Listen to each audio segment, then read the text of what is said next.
I always get to live out what it is that I'm going to talk about. It's kind of amazing. So if you're wondering where the heck Will has been and where Teddy has been, and I'm not even going to bother Teddy. Teddy's sitting in his bed right now. If you're wondering where I've been, I'm going to wait till everybody joins in, and then I'm going to let you know because it really feeds into what it is I'm going to talk about. Cynthia, good morning. Good morning, Dominic, my buddy, Cortulo. Good morning. Let's see who else is here. There we go. What an interesting experience this morning. I look forward to telling you about it in preparation of for what we're going to talk about today. All right. Just giving everybody a chance to check in.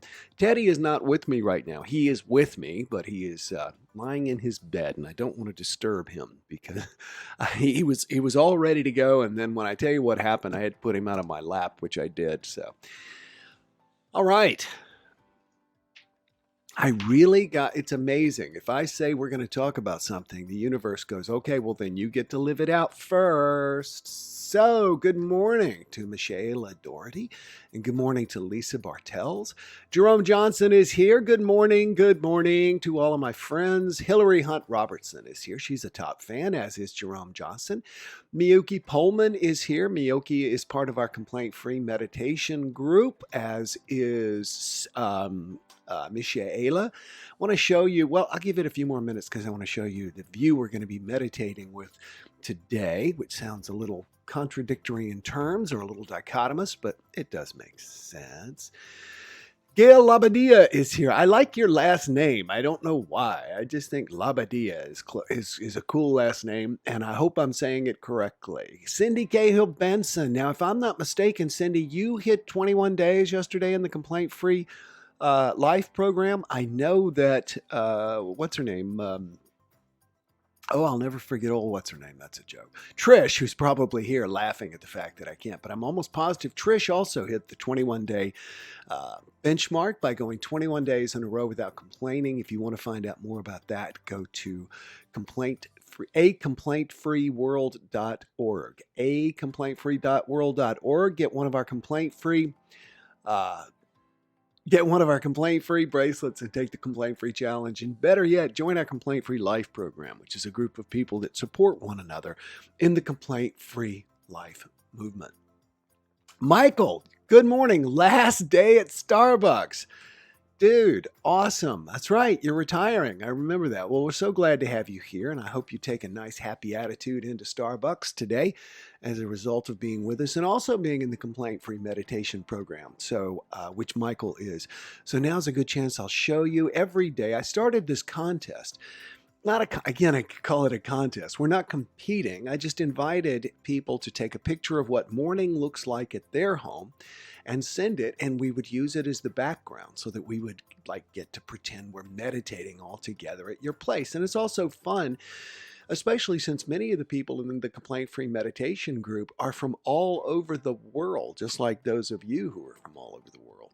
And so it is so cool to be able to see what they see and to see the similarities and also the differences and the beauty of it all. Yesterday, we meditated with the view from Michelle Doherty's condo in Miami, looking up up Brickell Avenue into Miami. And today we are going to be going and stopping by, and the music's going to change and everything. Here we go. Lynn Ballone's home. That's Lynn's view. That's the pool. And then you can see there's a gate in the background. And look, just as the sun is coming up. Isn't it beautiful? So I want to thank Lynn for sending me her view of what she sees in the morning. And we get to make it the backdrop for our daily meditation this morning. I also received another one from, I know it, I'll know it in a second. When I see the person's name, it'll jar me, and I apologize for not remembering. But I've got several days of these all prepared. So check out www.complaintfreemeditation.com and join us. You get 30 days free. And for those of you who are part of it, you know how great it is. And thank you for telling others as well. Gail Labadia. Yes, it's Italian. It sounds funny and not funny fun. It's like Labadia, Labadia, Labadia. I know what I'm getting it with. The minions in Despicable Me is one of the little things they say is Labadi. So it sounds close to that to me. Got it. I am on day 19, Cindy says. That is awesome. Everybody, let's send some congratulations to Trish for hitting the 21 days in a row without complaining. If you haven't tried this, you don't know what an accomplishment this is. To go 21 consecutive days without uttering a single complaint, especially with what's going on right now. And Trish did it. Congratulations to Trish. And Cindy, boy, she has been like a rabbit. She has racked up some days really, really quickly. And it's normal for most people to stay on day one for a month or two. And Cindy has really done well. Linda Farrell is here. Good morning, Linda. She's also part of our complaint-free meditation group. Our queen of sharing, Patty Gay Young, shares every single day. Shares our JumpStart, invites her friends to join us. I'm on day one again and better for it. Life-changing. Thank you. Yeah, the thing is, doing the complaint-free challenge gets you to accept yourself trying stuff and failing over and over and over again. And the biggest challenge I find with the complaint-free thing is when people actually do it and really try and catch themselves complaining, they feel like, oh my God, the bracelet becomes like kryptonite. They want to get it off their wrist because they're like, I didn't need to know how much I complained. Yeah, you did. And that's the point. So thank you for those of you who are part of the program, the Complaint Free Life program, and for those of you who are taking the Complaint Free Challenge. For every person who changes, your life impacts 100 other people. So Lisa Bartel says, fantastic. Good morning. There you are. Hi, Lynn. You mean, Lynn is just getting here. Lynn, did you see me show off your home here? I think it was, yeah, here we go. Let's do it one more time. This is the view that we're going to be meditating with this morning in our complaint-free meditation group at 8:30. So be sure and check it out and join us. Lynn sent us this picture. It's a beautiful one. Me too, Patty. Onward and upward. Oh my gosh, gorgeous. Isn't it though, Lisa? Gorgeous, Lynn. Love it. Peaceful view. Congratulations to Trish. Great, Cindy. Congratulations, says Cynthia. I was on day one for at least a week. Only a week? Only a week? Shoot, I was on day one for a month. And the wonderful community grass cutters are out there this morning. Love the smell of cut grass in the morning. You know, it's so funny. One of the things that has happened here since I've moved here in November in Key Largo is that every single day, every day at approximately 11 to 11:15, they use leaf blowers and they leaf blow the entire property. Every single floor, they blow the water off the corridor, they blow the leaves. And the funny thing is they blow all the leaves up against the chain link fence. And then the resort next door comes at 1 o'clock in the afternoon. And see, I know this because I'm home working. And they blow the leaves right back onto our property. So I'm very grateful for the people who keep it up. And I'm like, this is just kind of a game, watching it going back and forth.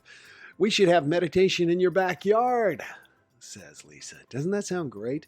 You know what I'm looking forward to? You ask about what people are looking forward to. I've always wanted to do a seminar. I've always wanted to have people get together for a few days of just some life-changing awesomeness.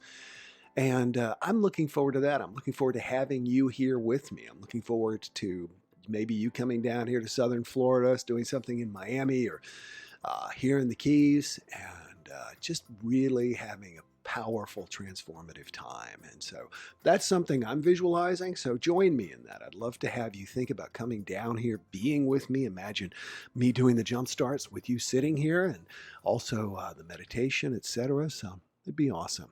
I did the challenge several years ago. I should probably do it again after the week I've had. Well, Christelle, I would agree that, you know what? It never hurts to continue to try and give up complaining.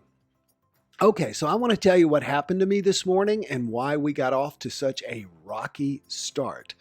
What happened to me this morning is that I had everything all dialed in here this morning. I dialed it in last night. I'm not going to, I've actually figured out how I think to work this fairly well. And I think that, you can tell this is a green screen that's behind me. No big surprise. So I can change things out. But I've figured out how to use it. I figured out how to create the environment that I want to create. And sat down this morning, and for some reason, the music that goes under this was gone. It just disappeared. And so what I did was I had to go back and reload it. Didn't take but seconds. Now, you may have noticed in your news feed that every single day I create an event for the next day's JumpStart. I want to make sure that you know it, that you think about it, that it's in your top of your mind, because we need reminding. Gosh, I know I do. So I create an event. Now, Facebook has started this thing when you click go live. If it's at the same time as your event, it says, do you want to go live in the event? And so I went, sure. Had no idea what that would mean. Well, I was in there waiting, talking, waiting, talking for about 2.5 minutes, and no one showed up, none of you. And I realized then that this was not going to work. I think it was only maybe showing to people who said they were going to be at the event. I don't know. Didn't matter. What mattered was that I needed to get out of Facebook. I needed to close out my program, and I'm watching the clock tick. And I know that many of you are sitting there waiting on me and Teddy to talk to you and to be with you. And I am sitting there, and I am consciously aware of what it is I want to talk with you about today. And that is your dial. Many people, most people, almost all people, don't realize that they have an internal dial. And I'm going to actually say we have two dials. We tend to turn down the feel good dial, and we tend to turn up the feel bad dial. We have two. And we need to become not only aware of them, but the fact that we can change their settings, that we not only can change their settings, we alone set the dials by what we think and how we react. So this morning, as I am sitting there, I remember in the past, let's say 5-10 years ago, before I was meditating, before I was doing body awareness exercises to become aware of the feelings in my body. And that's really what I want you to become aware of, is those feelings of anxiety and stress in your body, and to realize that you can actually turn them down. You can turn them down. Number one, you cannot turn them up quite so high in the first place. The way I find to do that is to argue with yourself. I argue so little with other people nowadays, but I am always taking my ego to task. I once asked my ego, I like to do this, and I know this is going to go, some of you are going to go, cray. But I really asked my ego one time. I was in this workshop, and they said, well, ask your ego its name. And mine said bona fide, which bona fide means real. It also is a very southern term, son. It's where I grew up. So I like to think of my ego as sounding kind of like this here. But he has very bad things to say about me and everybody else. Now, that's not to poke fun at Southerners. That's just to say that I think of him as kind of a foghorn leghorn character, and that's the best I can do. And besides, I'm a Southerner, so I get to do that. Anyway, Leonard Cohen says you always get to poke fun at your own group. Anyway, I was talking about the fact that we have this dial, and when things go wrong, are we still live, by the way? I'm getting a thing saying that our stream is disconnected. I want to make sure. Okay, sounds awesome. I did the challenge. Okay, good. Looks like we're still good. Weird. I'm getting a thing that says we're disconnected, but I am seeing a whole bunch of people here with me live, and I want to thank you all for being with me. When something goes wrong, we have a stereotypical way of setting our dial. We have a stereotypical way. It's like a thermostat, and it's been called a thermostat many times in our lives. But the thing about a thermostat is it's something that we set and we forget about. I want to think of it more as a dial. I want us to realize that when something negative happens, someone cuts you off in traffic, someone is rude to you, you have a discovery, you're struggling financially during the COVID experience, etc. You actually have a stereotypical way of how high you're going to get upset. I've seen this in people. There are some people you cannot get them to turn their dial up no matter how upset you make them. One of the things I like about Steve Carell's character in the new show Space Force on Netflix is that he's very, very intense, like he is in The Office, but he's also, these major things just go wrong, and it just doesn't seem to affect him. I mean, some things really do, but most of the things, like when people are rude to him, he just stays so like above it. And we can do that. We've got to remember, though, that we have this dial. And when something goes wrong and we experience it, we get to ask ourselves, now exactly how far am I going to turn the dial here? And try and turn the dial a little bit less. Now, how do you know if you're succeeding?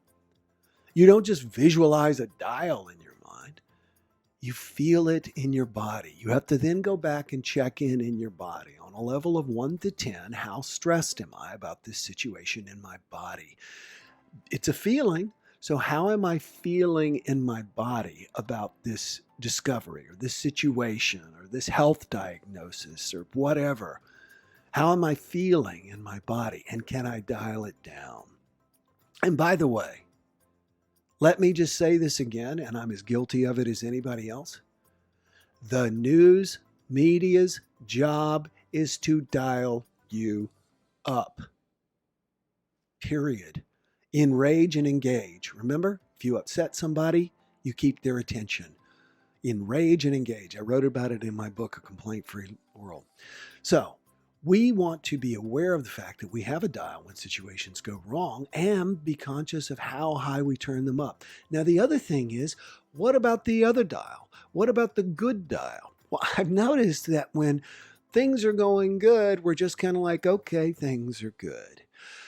When things even go really good, like I got a surprise refund from the state of Missouri the other day. It was just a few $100, but I mean, at first I thought, well, good, and inside I thought, and then later I thought that was $300 I was totally not expecting. Still don't know exactly why they sent it back to me, but I'm okay with that. Why not crank up that dial? My buddy Joe Vitale, who was in The Secret, wrote the book The Attractor Factor, said that it is so important to feel good. If you set goals and you don't feel good, you don't feel like you already have it, then you're never going to achieve those goals. So we want to make sure that you have two dials, remember that. And it's often like leaving the brake on and stomping the accelerator if you just try and feel better. You want to consciously turn down your level of upset. And yes, you can control it. I have proved it. I was the most reactive person you have ever met. I was always looking for a fight. I was always irritated about something. And I have turned that stuff way down. And what's so cool is that when you turn it down, you start to realize, okay, now what? Am I going to just feel nothing? No. That's when you start to really feel the other stuff, the good stuff. And that's when you're able to just turn up the other dial. That's why when you're in a situation with someone, you're hanging out with someone you're in love with, it's so much easier to just turn up the bliss dial. So today, make sure that when something goes well, don't just say, well, it's about time, or of course. Turn up your dial of gratitude. Be grateful for it. Take a moment to feel it in your heart. This morning, as I was thinking about this, Teddy jumped in my lap and I hugged him and just held him. And I could literally feel his heart beating against mine. And he was licking my ear, which is sort of his way of telling me he loves me. And I could feel love in my body. I could feel it. So become aware of what you feel, because you're the one controlling the dial of both when you get upset and the dial of when you experience something good. Let's check in one more time and see what you all have to say. Oh, good. Okay, everybody says I'm fine. I'm still alive. Well, again, I do apologize that. Oh, the takeaway from this morning was I had to complete several difficult tasks, which were not all that difficult, but I had to complete several difficult tasks to reconnect our live feed. Okay, to leave the one that I was in and come back. I had to use a couple of programs, et cetera, copy stream keys, et cetera. All right. Years ago, I would have been so because I messed up and everybody's waiting on me. I could not have thought through a damn thing and accomplished it. I'm just telling you. That's the truth. And now I was like telling myself that, arguing with the ego thing, telling myself it's all going to be fine. These people are still going to be there. If anything, they're missing you. They love you. They want to see you. Everything is good. And you know you're going to work it out. And I start to monitor. I see my dial as being right here in my diaphragm. And I'm like, keep it below a 2. That's always my goal now. Keep it below a 2. So today, see how low you can keep your upset dial? See how high you can turn your bliss dial? And friends, it's going to be a great day. Today is Friday. So I will see you all Monday. I'll see you all live here Monday. We still have our complaint-free meditation in 5 minutes. I'm going to give everybody a chance to get up, stretch their legs, go to the restroom, because a lot of the people you see here in this JumpStart will also be live with me in complaint-free meditation. One more time, I want to start by saying, or let you see, this is Lynn Ballone's home. Isn't that beautiful? Yeah. All right, everybody, thank you so much. I love you all. It's such a blessing to have this opportunity to be with you. You are truly just a wish come true. So thank you so much. Take care. See you Monday. Have a great weekend. Make it a great weekend.